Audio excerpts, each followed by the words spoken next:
आमच्या घरी एकादशी, आमच्या घरी गाई म्हशी, आमच्या घरी एकादशी, कुणी म्हणू नका काही, आम्ही मानसात नाही, कुणी म्हणू नका काही, आम्ही मानसात नाही. अहो तुमच्या घरी बरं का काकू, तुमच्या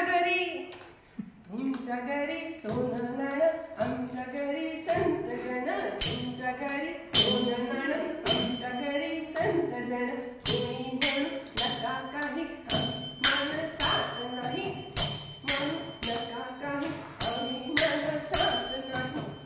अहो तुमच्या घरी बरं का काकू, तुमच्या घरी विहीर दोरी, आमच्या घरी ज्ञानेश्वरी, तुमच्या घरी विहीर दोरी, आमच्या घरी ज्ञानेश्वरी, कोणी म्हणू नका काही, आम्ही मानसात नाही.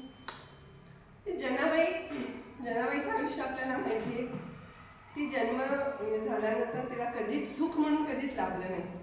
आणि ती पांडुरंगाची इतकी निस्सीम भक्त होती की तिला विठ्ठलाशिवाय पांडुरंगाशिवाय कधीच काही सुचलं नाही. ती काम करताना, स्वयंपाक करताना, रांधताना, झोपताना विठ्ठल विठ्ठल विठ्ठल विठ्ठल एवढंच तिच्या तोंडात नाम असायचं. त्यामुळे विठ्ठल तिच्या बरोबर दळण काढताना, स्वयंपाक करताना, विहिरीवरचं पाणी शेंगताना सुद्धा विठ्ठल तिच्या बरोबर असायचा.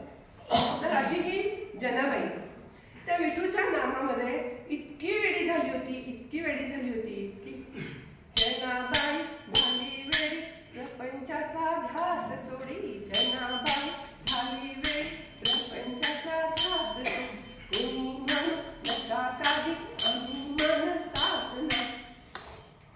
जनाबाई विठ्ठलाच्या नामात इतकी रंगलेली होती की तिला मरण सुद्धा विठ्ठलाच्या पायी, विठ्ठलाच्या चरणावरच तिला मरण आलं. इतकी ही भाग्यवान जनाबाई. त्यामुळे जनाबाई सारखं होणं आपल्याला शक्य नाही ना, अवघड आहे इतकी निस्सीम भक्ती.